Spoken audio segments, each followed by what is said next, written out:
to today. That's what this is about. After publishing his reports, Kinsey traveled the country, giving lectures at universities and testifying before lawmakers. He was received as the leading scientific expert in the world on human sexuality. In particular, he discussed laws concerning sex offenders and the education of children. Of children, he said 100% are orgasmic from birth. Therefore, children can benefit from sex with adults and even incest, which is illegal, so we need to lower the age of consent. He was working toward making everything legal, but that's all right. Children need early explicit school sex education since they're sexual from birth, which was illegal at the time. Now it's everywhere.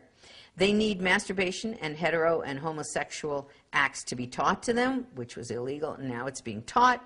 And about parole, Kinsey said that sex offenders rarely repeat sex crimes. Therefore, all sex offenders should be paroled, which is exactly what started to take place. Part of Kinsey's defense of pedophiles was that children were not really harmed by sexual contact with adults. Therefore, it made no sense to incarcerate pedophiles for lengthy prison terms. 1950, Rockefeller funded the American Law Institute Model Penal Code. 1952, a Harvard Law Review called for a code to change our sex laws in accordance with what Kinsey had objectively found. And then in 1955, the code was created and sent out to all legislators in the country via these important people, judge, lawyers, sociologists, lawyers, and so forth. And from there, that went the ALI model, the sex offenses section, sent to states all over the country, adopted all or in part beginning in 1956 here and moving on to Illinois, to Minnesota and so forth, and all other states of the Union. As Dr. Reisman noted, the Model Penal Code was financed by the Rockefeller Foundation. Not coincidentally, the Rockefeller Foundation also financed the research of Alfred Kinsey. In the 1950s, a congressional committee was formed under Congressman B. Carroll Reese to investigate the influence of the large tax-exempt foundations, including Rockefeller. There was a huge concern at the time, in the 1950s, that the foundations were now being run by people with a strikingly strident a libertarian or liberal agenda, which resisted and resented the Judeo-Christian way of life. The late Norman Dodd was the director of research for the Reese Committee. In an interview recorded shortly before his death, Dodd stated that part of what the committee had learned was that the objective of the great foundations was to remove America from the values on which she was built and to do so through the education system. What we had uncovered was the determination of these large endowed foundations, this Carnegie Endowment story and the Ford Foundation and the Guggenheim and the Rockefeller Foundation, all working in harmony toward the control of education in the United States. Dodd's testimony becomes an important issue when considering the direct impact of Kinsey's research on sex education in America. While the Reese Committee investigated many programs funded by the foundations, when it came to Kinsey's research, they were vehemently opposed by the late Congressman Wayne Hayes. That's established quite well in Renee Wormser's book on foundations, their power and influence, a book that no American who wants to understand what happened to our country should be without. Renee Wormser was the lawyer for the Reese Committee. In his book, Wormser writes that the committee had dug up some significant material about foundation support of the Kinsey projects. This brought Mr. Hayes into a steaming rage, he says, and he asked to see our entire Kinsey file. It was produced for him, and he angrily declared to Mr. Dodd that we were to go no further with this particular investigation, contending that every member of Congress would be against our doing so. Mr. Hayes stated emphatically to Mr. Dodd that he would oppose any further appropriation to our committee unless the Kinsey investigation were dropped. Wormser writes that as a result, the valuable material in our Kinsey file never saw the light of day. What was it in the Kinsey file that provoked such a response from a U.S. congressman?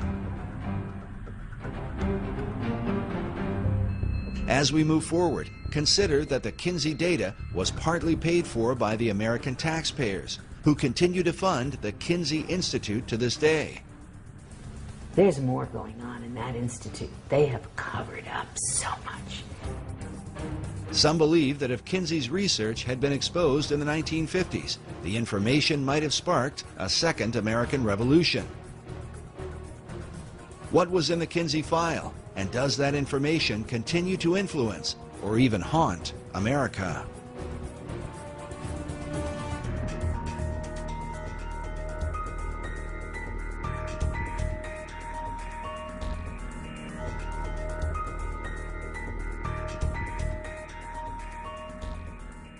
Through the 1930s and 40s, Alfred Kinsey conducted thousands of interviews with both men and women, taking, as he called it, their sexual histories. The purpose of his study was to discover the sexual behavior of the average man and woman in America at the time. Kinsey was a professor at the University of Indiana in Bloomington. Despite his Christian upbringing, he would come to reject the Judeo-Christian belief of his family in favor of Darwinian philosophy, accepting the idea that man is simply a more highly evolved animal. Kinsey, as a zoologist and biologist, considered, rightly, that humans are animals, although lots of people hate to admit that. Kinsey's expertise had been the study of the gall wasp. He spent years collecting and cataloging thousands of them. Noticing the countless differences in these insects, he concluded that such variations must also be true of human behavior. Upon interviewing thousands of volunteer subjects, Kinsey not only recorded data, but drew certain conclusions about the sexual behavior of men, women, and children. But was his research that of an objective scientist, or the intentional manipulation of a sexual deviant who wanted to remake the American male and female in his own image? Kinsey has legitimized the free sex revolution, and he did it through academia. But what's interesting, according to research that's been done on this gentleman, this guy was a pervert himself. Kinsey's critics claim that his real motive was not science, but a social agenda to change the morality of America, something admitted by Kinsey biographer Jonathan Gathorne Hardy. It's abundantly clear as you go into it that there was a very large social agenda. He didn't just want a greater tolerance and sanity from understanding the facts of sex. He thought it was quite monstrous the way homosexuals were regarded. In general, there was a very powerful social agenda, which is perfectly plain when you read the book, from the polemic right the way through it, and was perfectly plain at the time to the people who worked with him. When the Kinsey reports were published, they shocked the country, because the behavior that Kinsey described did not at all represent what most Americans believed about their own sexuality. Consider that Kinsey was documenting the behavior of the World War II era, those that Tom Brokaw called the greatest generation. Among Kinsey's more controversial claims is the idea that 10% of American men were fully homosexual for at least 3 years of their life, while 37% of American men had engaged in homosexual contact to the point of orgasm at least once in their lives. Later studies would place those numbers much lower, with only 1% of men in the U.S. claiming to be homosexual, while only 2 to 3% admitted to some kind of homosexual activity in their lifetime. Nevertheless, Kinsey's data was seized upon by men like Harry Hay, who read the Kinsey reports, left his wife and children, and went on to found the gay rights revolution that began in the 1960s. To this day, the gay rights movement is largely based on Kinsey's data. Kinsey also reported high levels of premarital sex, claiming that 69% of American men had visited prostitutes and that 50% of married men were guilty of adultery. Again, a later study done as early as 1960 by Phyllis and Eberhard Kronhausen would find that the levels of sexual promiscuity among males were much lower than Kinsey had reported. According to his fellow researchers, the reason for this dramatic difference is because Kinsey manipulated the data, including men from America's prisons, as part of the regular male population.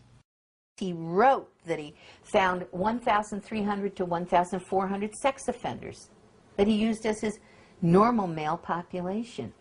What?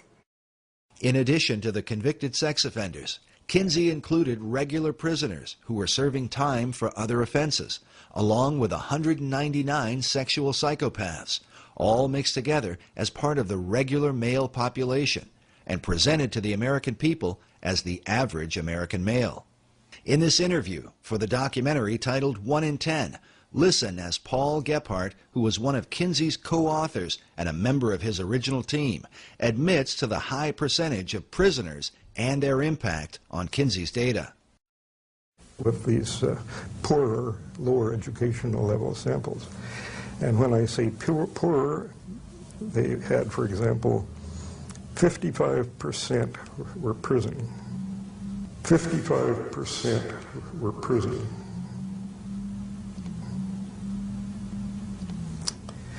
And I think that has a definite effect. We know we didn't have enough non-prison people to do much of a comparison, but he didn't do a comparison. He simply took the prison people he got and used them with that less than college educated sample. But the trouble was, by, you might say, emphasizing the less than college educated sample, he introduced a lot of errors into the data.